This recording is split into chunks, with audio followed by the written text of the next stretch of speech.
हम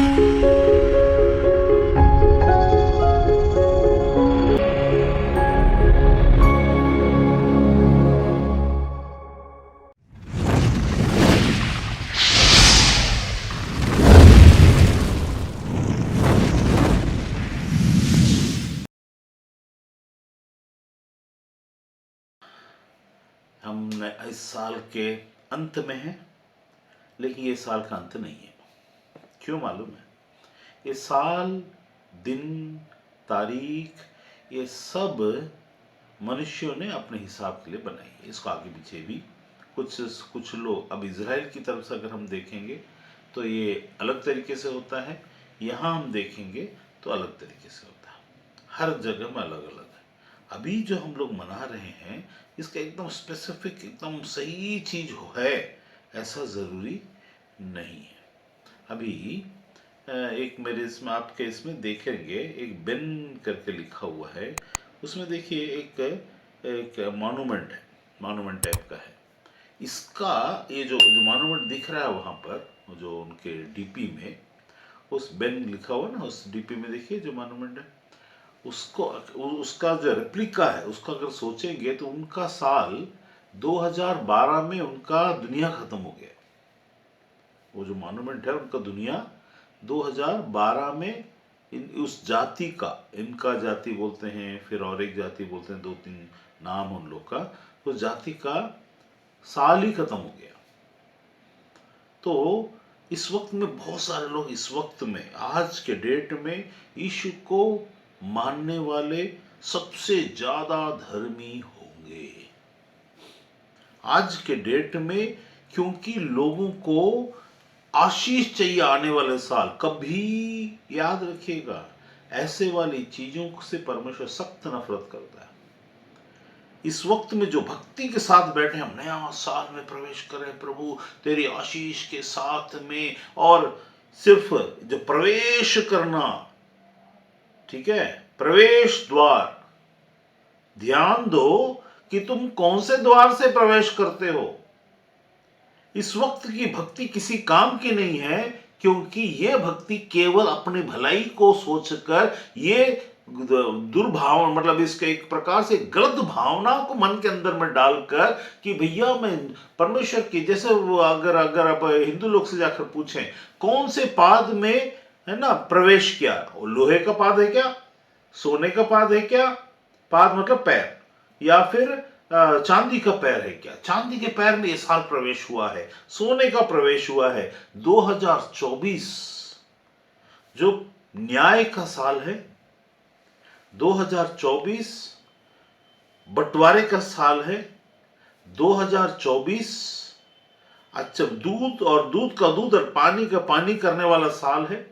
2024 दुष्ट आत्मा लोग के नाचने का साल है, गिराए हुए सरदूतों को अपने एजेंडे को पूरा करने का साल है।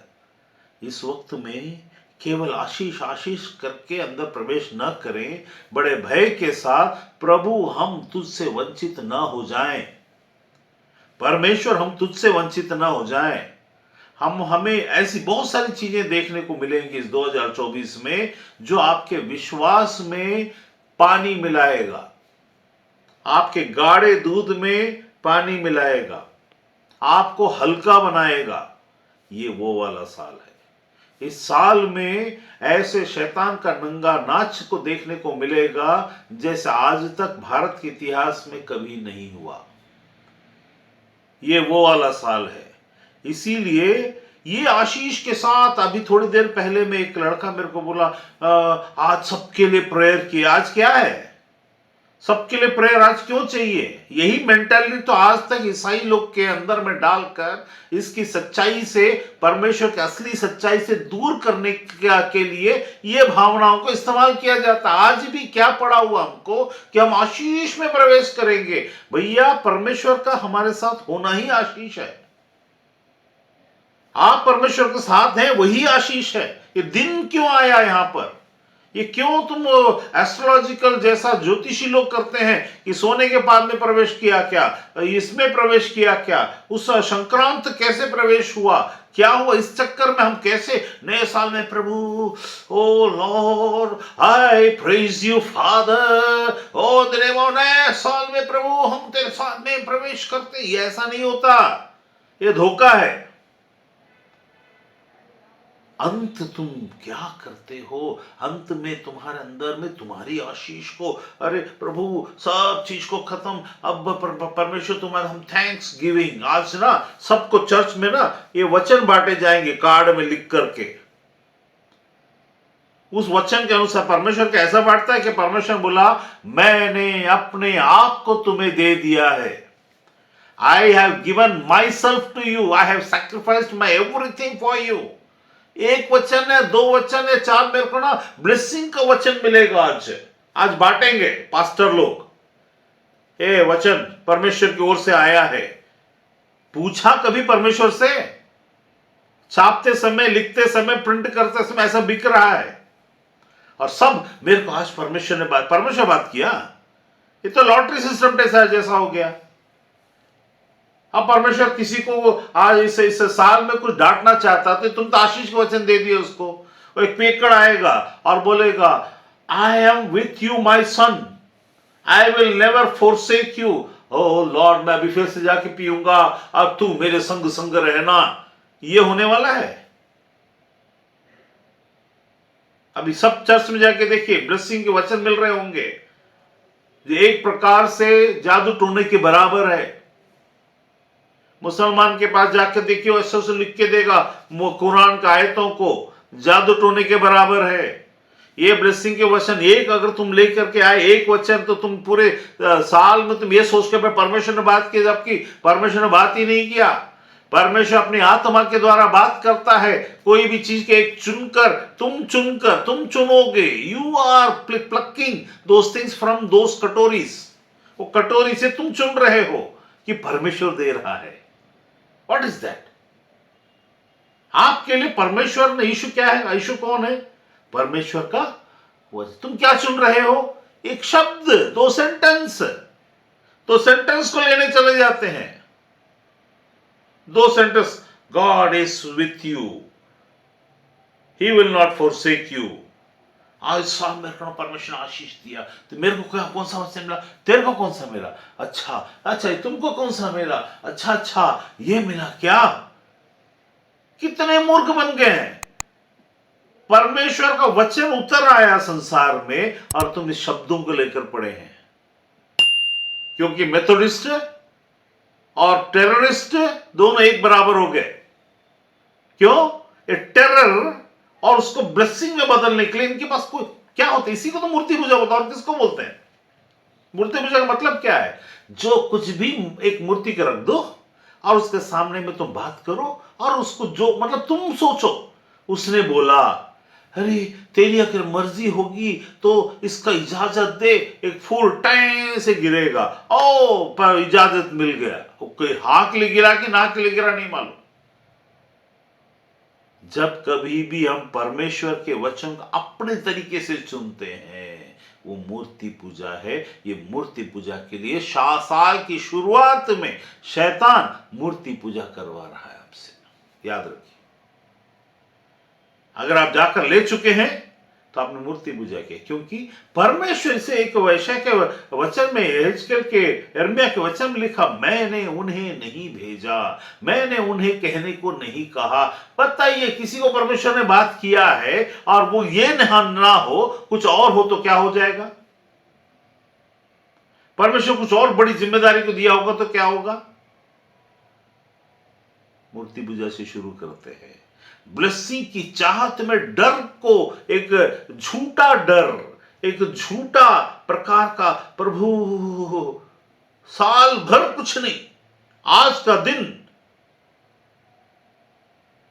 उस आदमी ने मेरे को लिख आज सबके लिए प्रार्थना करी। आज क्या है? What is today?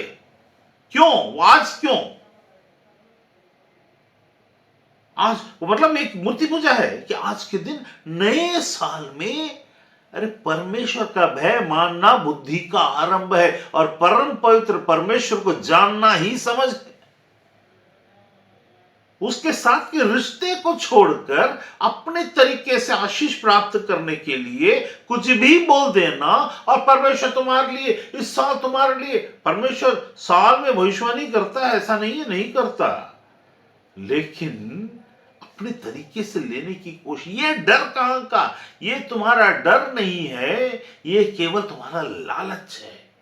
This is just है लालच, अंदर का लालच कि प्रभु मुझे आशीष दे। परमेश्वर ने तुम्हें आशीष दिया, तभी आज तुम मसीह की संतान, परमेश्वर की संतान ठहरे, आशीष के कारण ही है।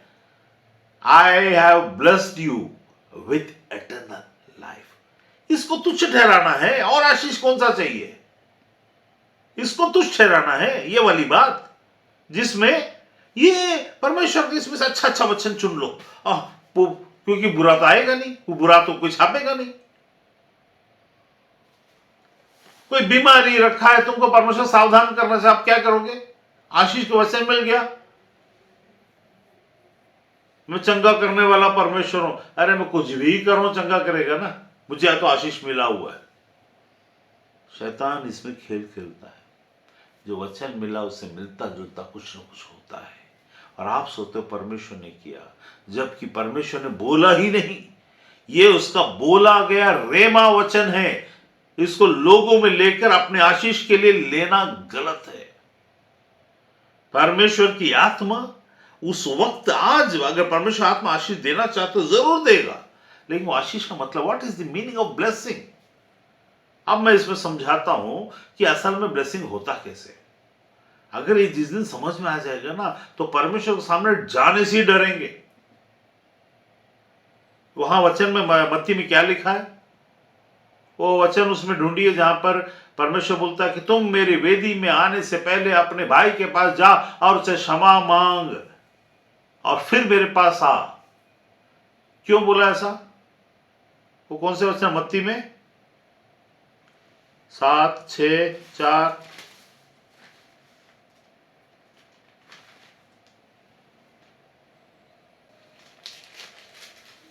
उसमें लिखा है, क्या लिखा? देखिए, आशीष के वचन लेने के लिए पादरी लोग के पास लाइन लगाकर मेरे को क्या मिल रहा है बिना आत्मा के। ये कौन सा है? प्रिंटिंग प्रेस में छपा हुआ, बिना आत्म, परमेश्वर के आत्मा के लिखे हुए 4 शब्दों को परमेश्वर का ना समझें, क्योंकि शैतान भी परमेश्वर वचन से निकाल कर बात करता है। शैतान क्या किया? लूका में अगर आप देखेंगे 4 में, तो क्या करता है?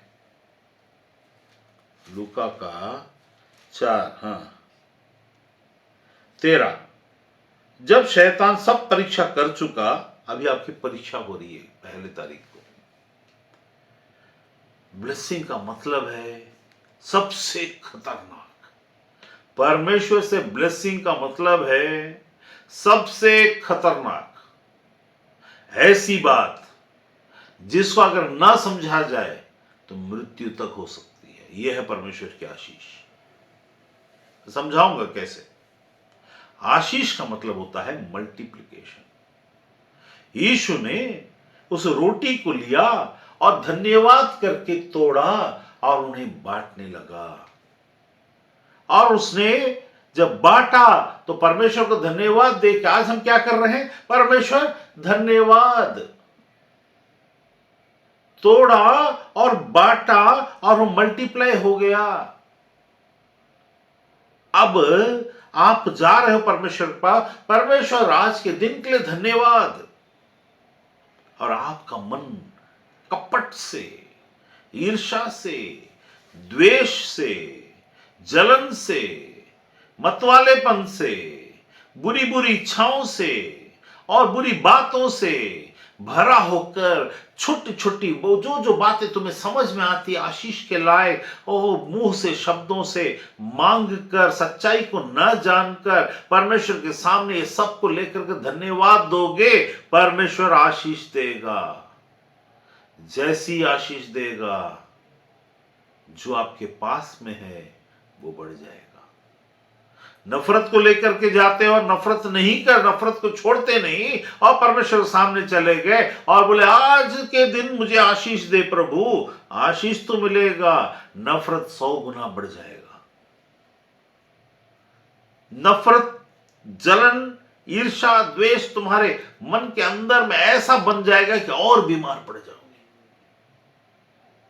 इसीलिए परमेश्वर के पास आशीष, परमेश्वर का मतलब ही है सावधान। जब जाओ तो बुद्धि के साथ जाओ। कुछ भी जो यहां पर दुनिया में उल्टी सीधी बातें, गिरजाघरों में, पादरियों में खुशी मनाने के चक्कर में, अच्छा बोलने के चक्कर में, जो सच्चाई बोलना, जो सच्चाई की बातों को बताना, उसको बताने के बजाय तुमको कैसे परमेश्वर सन्मुख में जाना है इसको जानने के बजाय प्रार्थना करो, प्रार्थना करो। क्या प्रार्थना करो? इन चीजों का रखकर इसके लिए क्या तैयारी की है सुबह से लेकर अब तक? क्या परमेश्वर से ये बोल रहे थे परमेश्वर मुझे क्षमा कर? परमेश्वर ने कहा तू मुझसे मत बोल, मेरे सामने आने के बाद तू चला जा, गो बैक। वेदी में तू अगर गिफ्ट देने आया है तो go back, don't come to me. एक कहानी बताता हूं। एक व्यक्ति था, उसका मिदास नाम था, हम लोग सब जानते हैं इस कहानी को, लेकिन इस वक्त मैं बता रहा हूं। उसको एक आशीष थी, वो जिसको भी छुएगा वो सोना बन जाएगा। सोना बनने वाला आशीष कितनी अच्छी बात होती है। तो वो जिसको भी छूता था वो सोना बन जाता था। उसने उस वरदान को मांग लिया और वैसे छूता गया। अचानक एक दिन उसकी बेटी आई, उसने अपनी बेटी को छुआ, वो भी सोना बन गई, अब निर्जीव हो गई। हमारे परमेश्वर भी ऐसा ही है। उसकी आशीष के जो तुम लेके, इसलिए बोलता है मैं तुम्हें ना तो श्राप देता हूं ना आशीष। श्राप और आशीष में तुम प्रवेश करते हो। कैसा प्रवेश करते हो उसको समझो। इस वक्त में, नए साल के दिन में हम इसको पूरा अनुभव करके पूरे साल को बर्बाद करते हैं। यदि हमने सही रीति से परमेश्वर के पास में नहीं गए, इससे बुरा दुःस्वप्न और दूसरा नहीं हो सकता। आपको क्या लगता है परमेश्वर इतना आसान है? हमने साधारण समझ बैठा क्या एक किनारे में रखी हुई कोई मूर्ति है कि उसको जाकर के माला चढ़ा दिया, अगरबत्ती चढ़ा दिया, वो कुछ भी नहीं बोल पाएगा? ये जिंदा परमेश्वर के सन्मुख जाने की बात है। जिंदा परमेश्वर के सन्मुख जाने के लिए तुम्हारे अंदर में डर होना जरूरी है। अगर डर नहीं, इसका मतलब है तुमने उसे मूर्ति समझा। अगर मूर्ति समझा है, इससे बुरा चीज, इससे दुःस्वप्न क्या हो सकता है? मूर्ति के सामने खड़े हो जाओ और आशीष मांगो, ये मांगो, वो मांगो, तुम्हारे मन की तसल्ली हो जाएगी। ईश्वर ने दे दिया, हाँ आमीन, हो गया। ये भी एक अलग से अलग तरीके की एक बातें हैं।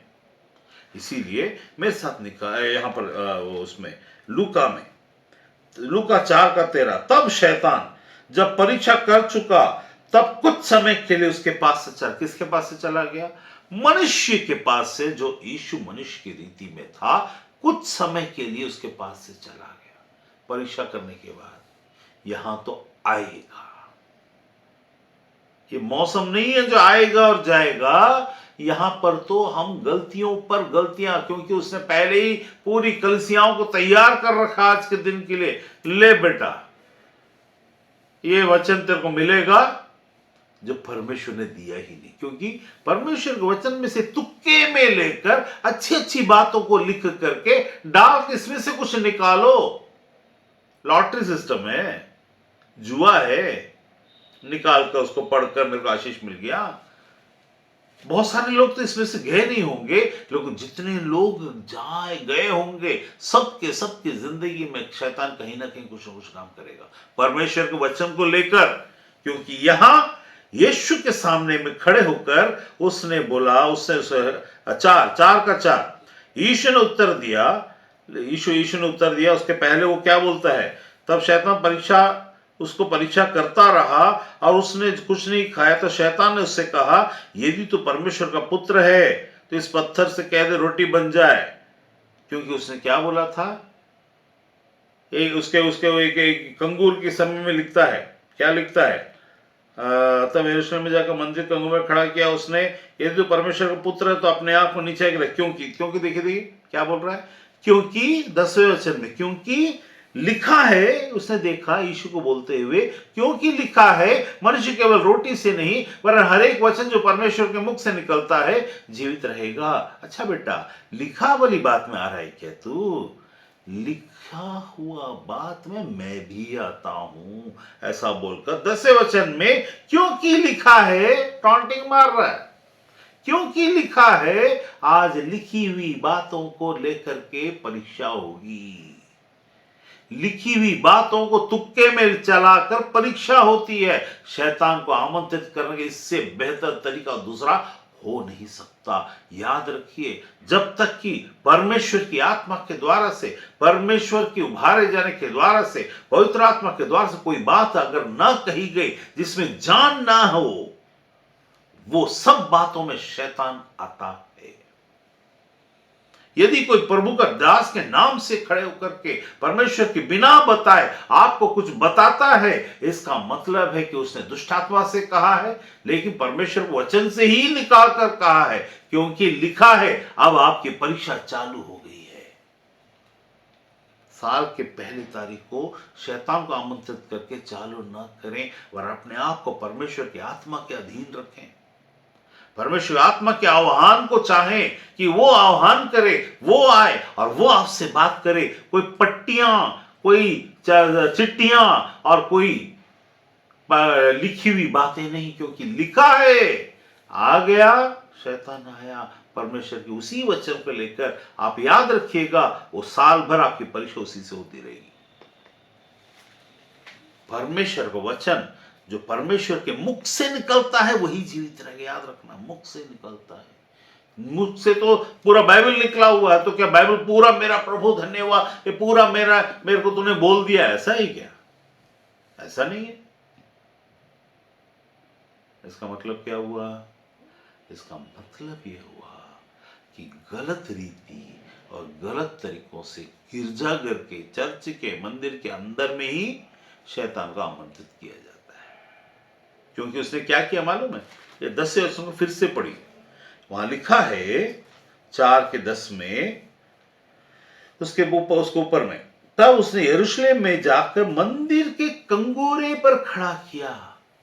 मंदिर के कंगोरे मतलब मंदिर को अपने पैर के नीचे रखा। उस बिल्डिंग को उसने अपने पैर के नीचे रखा, मंदिर के कंगोरे में खड़ा किया, वहां ऊपर लेके चला गया, वो खुद भी वहां खड़ा हो गया।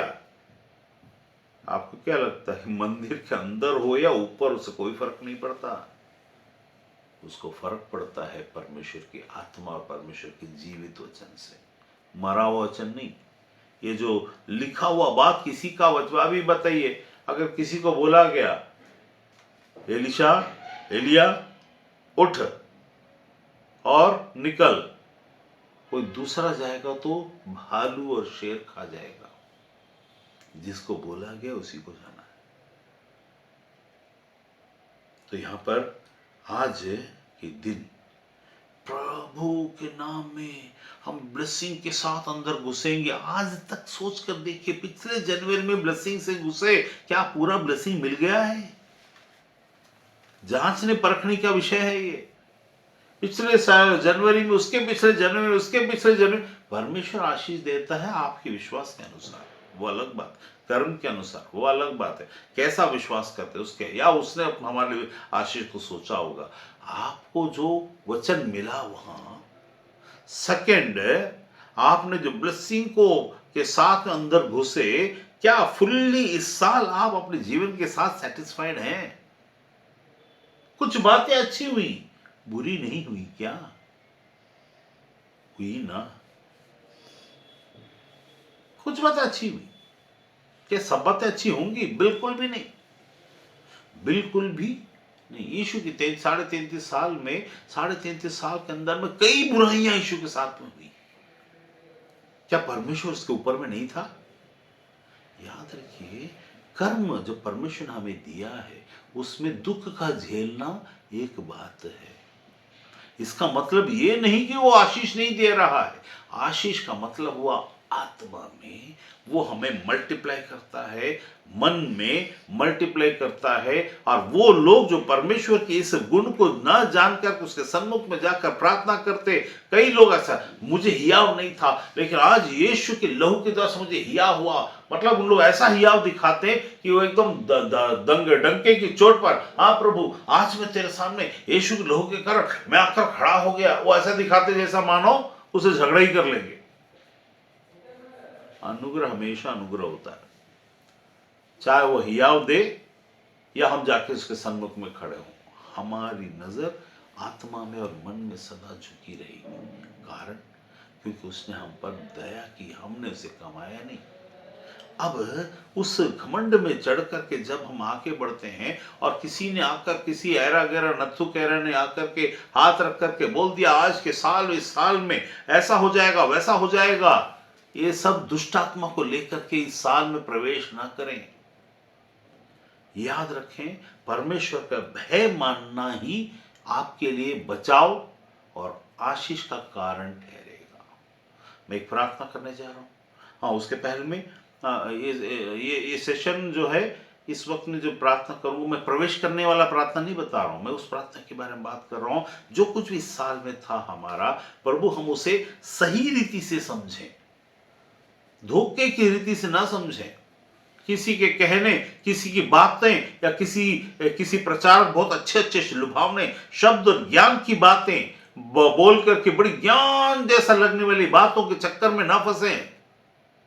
उसमें जाने से पहले निकाल कर बता देता हूं, यहां कहां पर तो लिखा है, हाँ, पहला कुरिन्थियों 2 उसका 2, फर्स्ट कुरिन्थियंस 2 उसका 2।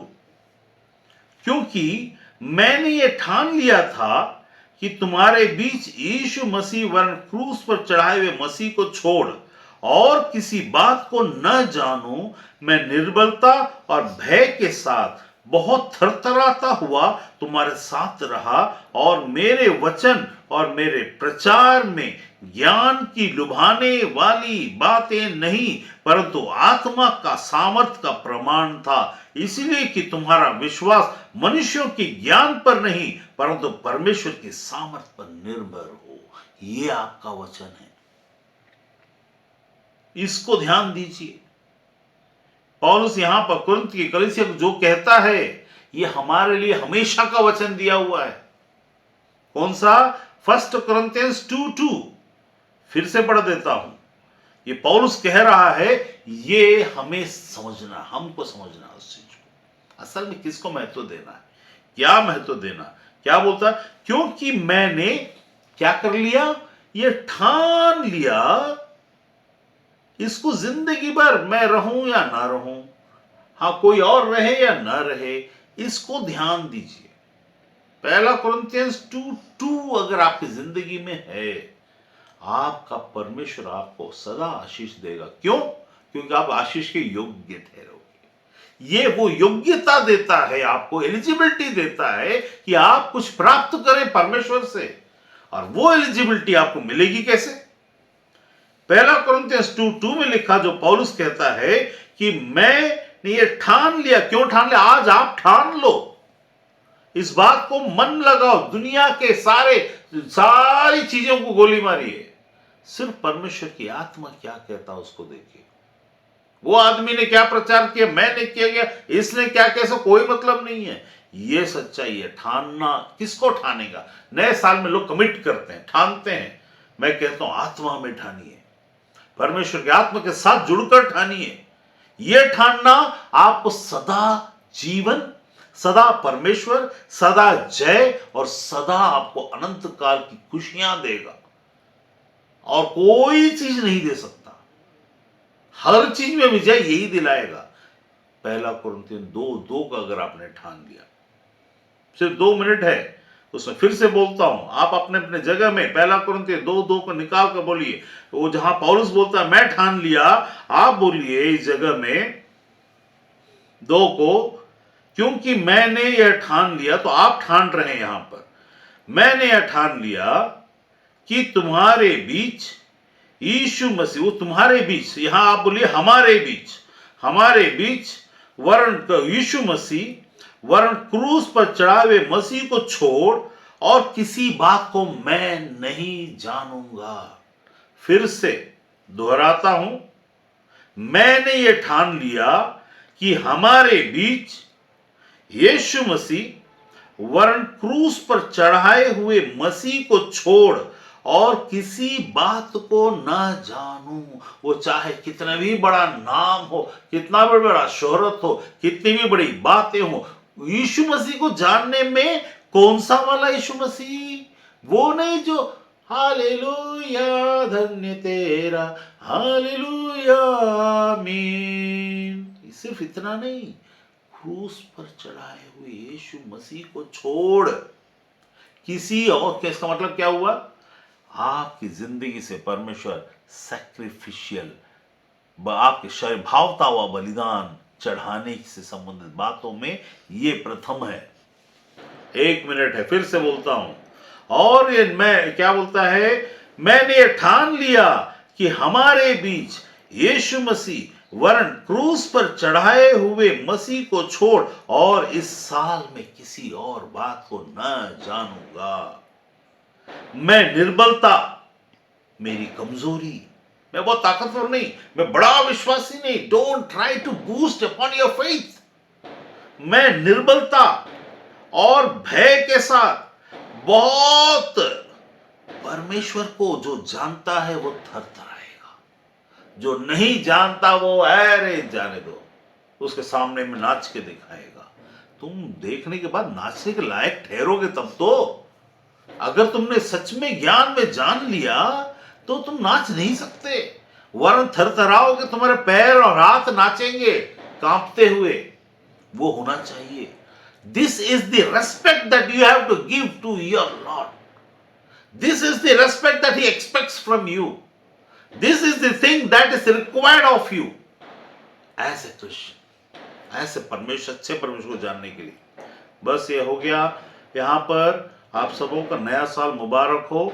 यहां मैं खत्म नहीं करूंगा, वरन यहां पर आगे जाऊंगा, क्योंकि आज हम क्या कर रहे हैं, हम प्रवेश कर रहे हैं उस जगह जहां पर परमेश्वर के सामने में उस यीशु को जो क्रूस पर चढ़ाया हुआ, कोई दूसरा यीशु नहीं, ज्ञानवान यीशु नहीं, धनवान यीशु नहीं, चंगा करने वाला यीशु नहीं, क्रूस पर चंगाई भी है, ज्ञान भी है और सारी बातें हैं जो संसार की खत्म।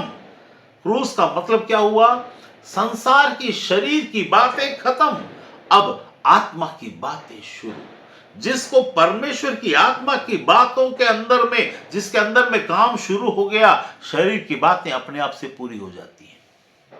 याद रखिए, अगर आपको आशीष चाहिए ना तो ये करना है। 1 कुरिन्थियों 2:2, आप सबों को नया साल इसीलिए मुबारक हो ताकि आपने समझा अपने परमेश्वर को, जो यीशु है, वो क्रूस पर चढ़ा हुए यीशु को छोड़ मैं किसी और बात को ना जानूं। जब मैं नौकरी की बात को देखता हूं, जब मैं छोकरी की बात को देखता हूं, जब मैं पैसे की बात को देखता हूं, ये मुझे विचलित इसलिए नहीं कर सकता क्योंकि इसका प्रावधान करने वाला, प्रबंध करने वाला मेरा परमेश्वर आत्मा में ऑलरेडी मेरे लिए कर चुका है।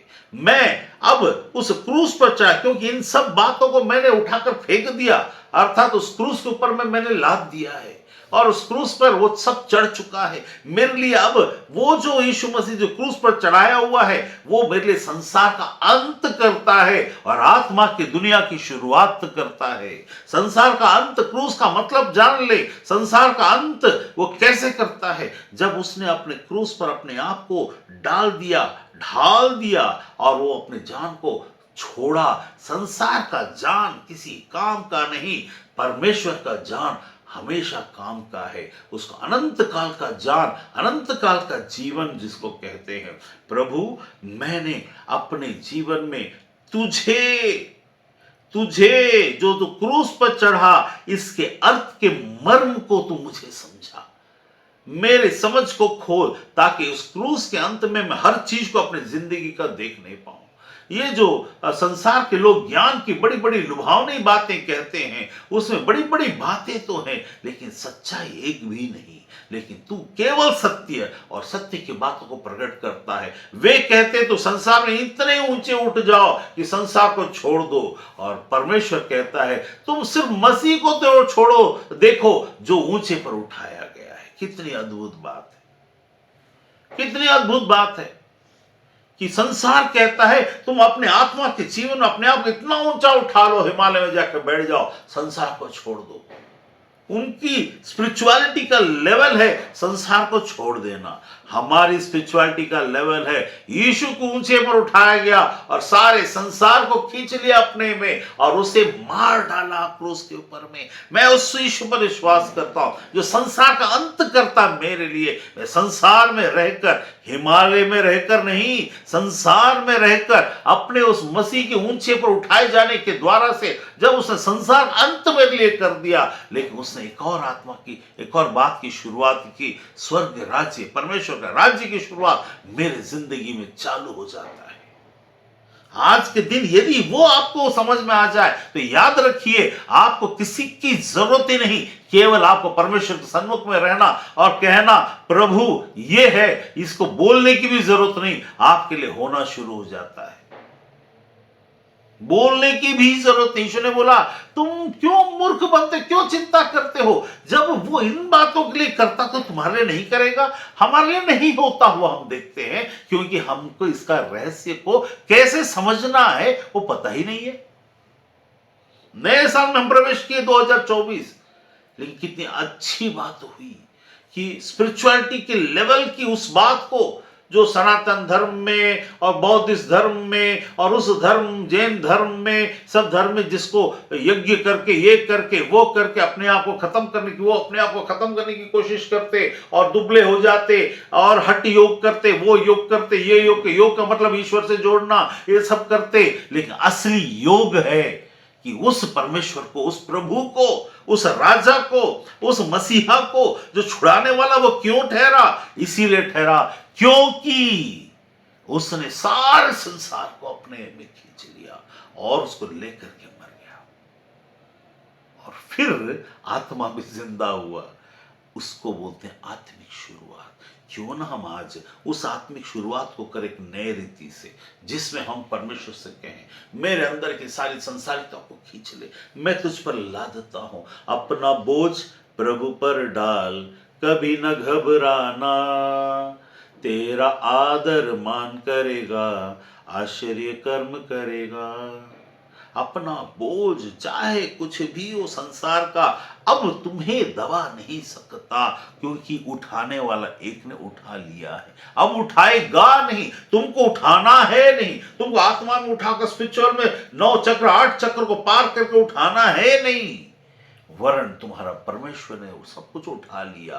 उस पर केवल हाथ रखना और कहना हाँ प्रभु, इसको समझ कर यदि आप करेंगे तो होगा, नहीं समझेंगे तो नहीं होगा। आज का दिन भी वेस्ट हो जाएगा। समझ कर करेंगे मतलब क्या हुआ? वो लोग स्पिरिचुअलिटी में कोई गलत नहीं बोलता, बस उनके पास का तरीके का लिमिट है और परमेश्वर के तरीके का लिमिट नहीं है।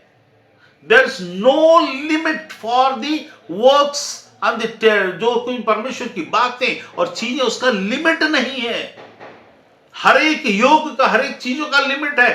परमेश्वर की अनलिमिटेड है, उसकी ऊंचाई करने का अनलिमिटेड। इसलिए बोलता हूं संसार में ऊंचा उठाओ अपने आप को, और अपने आप को इतना स्पिरिचुअलिटी में ऊंचा उठाओ कि संसार से अलग हो जाओ, डिटैच हो जाओ। बोलते हैं हमारा परमेश्वर हमें संसार में रख के ही डिटैच कर देता है। ये नहीं समझने के कारण आज भी लोग अटैच चलते हैं। परमेश्वर डिटैच करता है, हम अटैच ही चलते क्योंकि हम समझ नहीं पाते।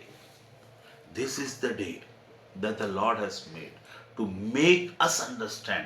दूसरा कुरिन्थियों, पहला कुरिन्थियों 2:2, first Corinthians 2:2 is my life statement from this day onwards. 2024 1 जनवरी, आप जब स्वर्ग में होंगे ये दिन को आप याद करेंगे।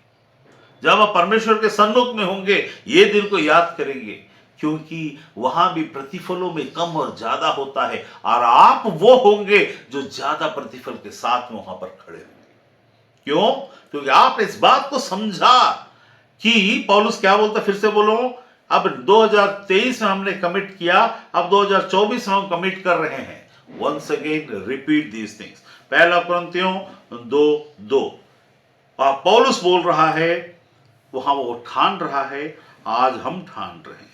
हम ये कहें, मैंने ठान लिया हमारे बीच यीशु मसीह वरन क्रूस पर चढ़ाए हुए मसीह को छोड़ और किसी बात को मैं जानूंगा ही नहीं, मुझे जानना ही नहीं है। I don't want to know anything, I don't want to explore new things और new avenues in the spirituality, because the ultimate higherness, उस ऊंचे पर उठाए हुए परमेश्वर को, जो ऊंचे पर कितना ऊंचा उठा, वो इतना ऊंचा उठा कि स्वर्ग में उठा लिया गया। जिंदा जिंदा कौन है जो यहां से आसमान उड़ जाते तो हम उसके पीछे में अरे रिंग डालकर देखते हैं? ये यीशु स्वर्ग तक उठाया गया और ऊंचे स्थान में बैठाया गया। इससे ऊंचा स्थान पर बैठने वाला और कौन सा मनुष्य है? कोई भी नहीं, एक भी नहीं। इसको यदि आपने समझा, सारी स्पिरिचुअलिटी समझ गए, परमेश्वर से हासिल कैसे करना समझ गए। उस क्रूस पर चढ़ाए हुए मसीह को छोड़ मैं किसी बात को न जानूंगा। जब कभी आपको कोई नया ज्ञान आता है, आप तुरंत बोले, क्रूस पर चढ़ाए हुए यीशु को छोड़ मैं किसी और बात को न जानूंगा, क्योंकि ultimate highest, ultimate thing, ultimate position, ultimate higher realm, it has already been achieved by the Prabhu, by the Lord. Ultimate, सबसे ऊंचा। अब उसके आगे क्या लिखता है? पहला कुरिन्थियों 2:2 में ही आगे लिखता है, मैं आप भी, आप यहां पर आप हैं, जो भी हैं अपना नाम ले। मैं, जैसा चीफ मिनिस्टर, मैं रवि सोलोमन, मैं रवि राव ये कहता हूं, ऐसा बोलते हैं ना, मैं रवि राव निर्बलता और भय के साथ। क्यों निर्बलता और भय के साथ? इसीलिए क्योंकि परमेश्वर के सामने जाति हम सब निर्बल ही होंगे। संसार में बहुत ताकत तो दिख सकते हैं, लेकिन परमेश्वर के सामने जब हम जाएंगे तो